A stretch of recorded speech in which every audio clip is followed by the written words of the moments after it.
ছোট বাচ্চাদেরকে বিশেষ করে মোবাইল ফোন বড়রা দিবেন না। আমাদের বাচ্চাগুলোকে আমরা শেষ করে ফেলছি ভাই, বিশ্বাস করে আমরা খুন করে ফেলছি। আমার একটা 3 বছরের বাচ্চা আছে আলহামদুলিল্লাহ। কই অনেক মা বাপ বলে মোবাইলে গেমস না দিলে, কার্টুন না দিলে পোলাপাইনে খায় না। কই আমাদের বাচ্চা তো ঠিকই খায়। পোলাপাইন না খাইলে না খাবে, তাও দেখাবেন না মোবাইল, কারণ মোবাইল দেখাইলে যে ক্ষতি হবে তার চাইতে না খাইলে ওর কম ক্ষতি হবে।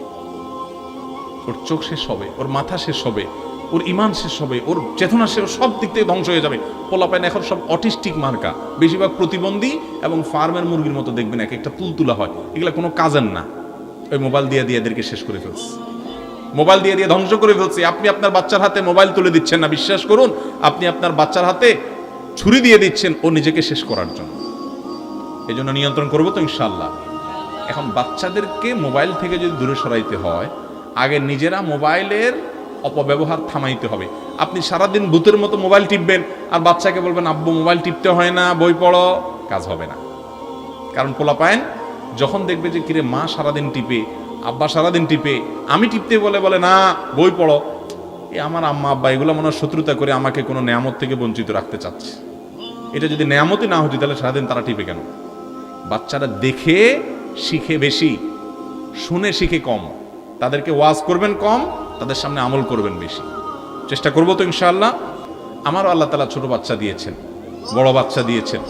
আমার 16-17 বছরের ছেলে আছে আলহামদুলিল্লাহ। আমার এই ছেলেকে আমি মোবাইল ফোন দেই নাই এখন। 16-17 বছরের ছেলে প্রতিদিন মাদ্রাসায় যায়, ঢাকায় বাসা থেকে আসে। ধরেন কেউ বলল যে ভাই একটা মোবাইল না দিয়ে যদি বিপদে পড়ে কি হবে, ফোন করবে কিভাবে? তো প্রশ্ন হলো যখন মোবাইল ছিল না তখন মানুষ কি করত? কি বলেন? তাহলে বোঝা গেছে যে মোবাইল ছাড়াও মানুষ চাইলে চলতে পারে। ও যদি বিপদে পড়ে, আল্লাহ না করুক, কোথাও কল দিবে, আর যদি কল দেওয়ার মতো সুযোগ না থাকে তো বিপদ না হয় আসবেই। মোবাইল থাকলে যে বিপদ আসবে না এমন কোনো গ্যারান্টি আছে? তাহলে মোবাইল দিয়া ওর যে বিপদ হবে, মোবাইল না দেওয়ার কারণে যদি বিপদ হয় সেটা তার চাইতে শ্রেয়। আলহামদুলিল্লাহ সে পড়াশোনা করছে, সেও খুব খুশি। আমি তো ছেলেকে বলে দিয়েছি বাবা যখন তোমার মোবাইলকে চালানোর ক্ষমতা আসবে, মোবাইল তোমাকে চালাবে না। মোবাইলে তুমি ডাইরেক্ট হয়ে গেছো ডায়রিয়ার রোগীর মতো, সারাদিন দেখতেছো, ঘাটতেছো, ডাইরেক্ট হয়ে গেছে, সারাদিন শুধু আতাও। এই রোগের রোগী হয়ে যাবে তুমি এই বয়সে মোবাইল নিলে। যখন তুমি মোবাইলকে নিয়ন্ত্রণ করতে শিখবা, প্রয়োজনে কথা বলবা, তখন তোমাকে মোবাইল ফোন কিনে দেওয়া না, সব আমি কিনে দিব, সব ব্যবস্থা আমি করে দিব। তুমি এখন পড়াশোনা করো আর আমার প্রতি আস্থা রাখো। আমি একজন বড় লোকের বাসায় একবার গেছি, বাসায় না অফিসে গেছি। বাংলাদেশের প্রথম সারির, মানে 1, 2, 3, 4, 5-এর ভিতরে একজন ধনী হলে এরকম একজন ধনী হবে। নাম বললাম না, নাম বললে সবাই চিনবেন। তো তার অফিসে গেছি একটা মিটিংয়ে। প্রসঙ্গত আমার সম্পর্কে এক ভাই পরিচয় করা দিয়েছেন যে হুজুরকে চিনেন কিনা। তিনি বললো না আমি চিনি না। তখন অবাক হয়ে গেছে ওই ভাইটা, কি ওনাকে চিনেন না কেমনে সম্ভব? আপনি এত বড় লোক মানুষ, নিশ্চয়ই সারাদিন আপনি নেট ঘাটাঘাটি করেন, এই হুজুরে চিনেন না কেমনে হলো? তখন উনি বললো ভাই সরি, আমার মোবাইলে ইউটিউব অ্যাপটাই নাই, ফেসবুক ইউটিউব এই অ্যাপগুলো আমার মোবাইলে নাই, এবং এগুলো আমি কখন, আমার কোনো ফেসবুক আইডিও নেই। তখন আমি চিন্তা করলাম এই লোক শত শত কোটি টাকার, হাজার হাজার কোটি টাকার মালিক হয়েছে, দেশের সেরা শীর্ষস্থানীয় ব্যবসায়ী যে হয়েছে, এর অন্যতম একটা কারণ হলো এটা যে ফালতু কাজ করার সময় তার নাই। এই সারাদিন ফেসবুক ইউটিউব টিপাটাপি করা যুবক পোলাপাইন দেখবেন এদের জীবনে কিচ্ছু করতে পারে না। এর রাস্তা রাস্তা ধ্বংস হয়ে যায়, মোবাইল শেষ করে ফেলে, ও টেরও পাচ্ছে না ওর পুরো জীবনটাকে শেষ করে ফেলতেছে। ঠিক না? ঠিক। একটা সময় আসবে আপনি মোবাইল ব্যবহার করবেন, নিয়ন্ত্রিত ব্যবহার। আমাদের আরো এক ভাই আছেন, আমি নাম বলবো না, যুবকরা, লক্ষ লক্ষ যুবকরা তাকে পছন্দ করে, ভালোবাসে। ইসলামের পথে তিনি এসেছেন, একসময় তিনি মুসলমান ছিলেন না। সে ভাই, ওনার ফেসবুক আইডিই নেই, কোনো আইডিই নেই, আইডি আছে সরি, মানে ফেসবুক অ্যাপই নেই ওনার মোবাইলে, এবং আইডি বেশিরভাগ ডিঅ্যাক্টিভ করা থাকে, কোনো অ্যাক্টিভিটিস নাই। তো আমি একবার জিজ্ঞেস করলাম ভাই তো তথ্য কি করেন? বলে ভাই তথ্য জানার জন্য ফেসবুক টিপা লাগে, এর চেয়ে বোগাস কথা আরেকটা নেই। কারণ যার ফেসবুক নাই সেও কিন্তু তথ্যটা ঠিকই নিতে পারে, আমাদের সময়গুলো সব শেষ করে ফেলে। বিশেষ করে বাচ্চাদের ব্যাপারে, আমি বাচ্চাদের কথা বলতেছি না। এই মোবাইল ফোনের ভার ব্যবহার করা দুনিয়াতে অনেক সহজ হতে পারে, এর ভার বহন করা দুনিয়াতে অনেক সহজ হতে পারে, আখেরাতে এর দায়ভার বহন করা অনেক কঠিন হতে পারে। মোবাইল দ্বারা সবচেয়ে বেশি অপরাধ যেটা হয়, সবচেয়ে বেশি হারাম যেটা হয়, স্মার্টফোনে হারাম জিনিস দেখা, নেটে হারাম হারাম বিভিন্ন নিষিদ্ধ বিভিন্ন বিবরণী সেগুলো আপনি পড়ছেন, বিভিন্ন বর্ণনা পড়ছেন, বিভিন্ন ভুইফোড় অনেকগুলো নিউজ পোর্টাল বের হয়েছে আজকাল যে শুধুমাত্র আজে বাজে নিউজ করা, একটা সহজ নিউজটাকেও এমন নোংরাভাবে উপস্থাপন করা, যুবকরা বাধ্য হয়ে ওইটাতে ক্লিক করে এবং মনে করে যে সেখানে রগরগে কোনো বর্ণনা আছে। ভাইরা আমার, এটাতে হারাম স্বাদ পাবেন, কিন্তু আপনার মনটাকে আরো অস্থির করে দিবে। আল্লাহ থেকে আপনি দূরে সরে যাবেন, আপনার ইমানই দুর্বলতা তৈরি হবে, তাকওয়া শেষ হবে। মোবাইল ফোনে সবচেয়ে বেশি অপরাধ হয় এই চোখের গুনাহ, সেটা পড়ে হোক হারাম কোনো কিছু, অথবা কোনো হারাম ভিডিও দেখে হোক, কোনো হারাম ফিল্ম দেখে হোক, কোনো অশ্লীল দৃশ্য দেখে হোক, কিংবা কোনো মিউজিক ইত্যাদি শুনে হোক। তো এই ধরনের বিষয়গুলো থেকে বেঁচে থাকা ফরজ। আপনার স্মার্টফোন যদি আপনাকে, অনেক যুবকরা আমাদের কাছে প্রশ্ন লেখেন, ভাই আমরা মাস্টারবেশনে আক্রান্ত, হস্তমৈথুনে অভ্যস্ত হয়ে গেছি, বাঁচতে পারি না। এর প্রধান কারণ হলো এই মোবাইল ফোন।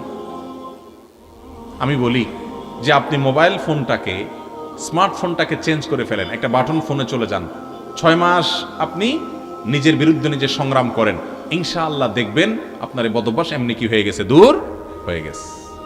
সেই সাথে আরো যে পদক্ষেপ আছে বিয়ে শাদী করা, সেগুলো তো করবেনই। তাহলে ভাইরা আমার, মোবাইল দ্বারা সবচেয়ে বেশি পাপ হয় চোখের গুনাহ। আমার মোবাইলে আমি হারাম কিছু দেখব না।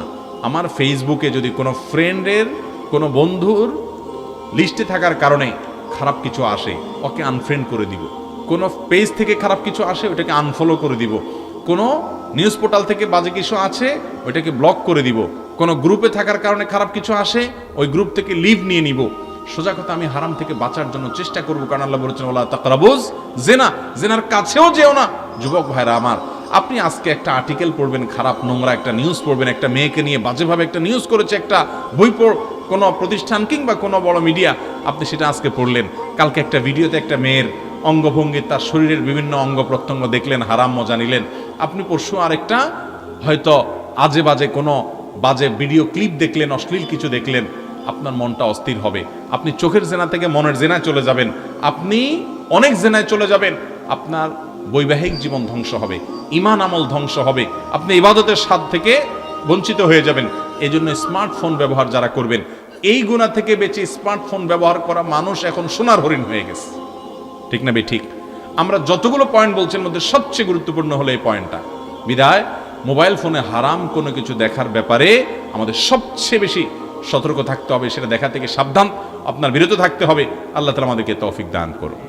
ভাইরা আমার, 13 নম্বর যে শিষ্টাচারের কথা বলবো তা হলো, মোবাইলে অনেকে টাইম পাস করার জন্য গেম খেলে। এটার জন্য আবার স্মার্টফোন লাগে না, বাটন ফোনেও চলে। ওই যে সাপ লুডু চলে, আরো কি কি চলে, আছে না? ভাইরা আমার, মুসলমানের জীবনে এত অহেতুক সময় নেয় যে সে গেমস খেলে সময় কাটাবে। দেখেন, আমাদের অবসর সময়গুলোতে ইস্তেগফার, তাসবিহ, তেলাওয়াত, জিকির থাকার কথা ছিল, দুরূদ পড়ার কথা ছিল। এখন আমাদের কোনো অবসর সময় নাই। যুবকরা মসজিদে তো বটেই, এমনকি টয়লেটে যাওয়ার সময় মোবাইলটা নিয়ে যায়। ঠিক না ঠিক? ওখানে বসে বসে টিপতেছে, যেখানে টয়লেটে 2 মিনিট লাগতো তার 10 মিনিট লাগতেছে, কারণ সে মোবাইল টিপতেছে বসে বসে। ঠিক না ঠিক? বাইর হয় না, বাইর হয় না, বাইর হয় না, কারণ খুঁজে দেখেন মোবাইলটা নিয়ে ঢুকছে। ভাইরা আমার, এই মোবাইল ফোন, এটাকে অনিয়ন্ত্রিত ব্যবহার করার কারণে এটা আমাদেরকে ব্যবহার করছে। অনেক যুবক দিনে এভারেজে 4-5 ঘন্টা মোবাইলের মধ্যে ডুব দিয়ে থাকে, স্ক্রল করছে করছে করছে। আমি সবসময় বলি, এই আঙ্গুলের আগাটা, এটা যদি ভালো করে কোনো আপনার সূক্ষ্ম যন্ত্র দিয়ে দেখা যাইতো, তাহলে দেখা যেত আমাদের যুবকদের আঙ্গুলের এই আগাটা ক্ষয় হয়ে গেছে, কারণ এত বেশি মোবাইলের গ্লাসের উপরে এটা ঘষছে যে মনে হয় আগাটা অনেকটা ক্ষয় হয়ে গেছে। এই যে স্ক্রল করছেন, কি খুঁজতেছেন আপনি নিজেও জানেন না কি খুঁজতেছেন, অযথা।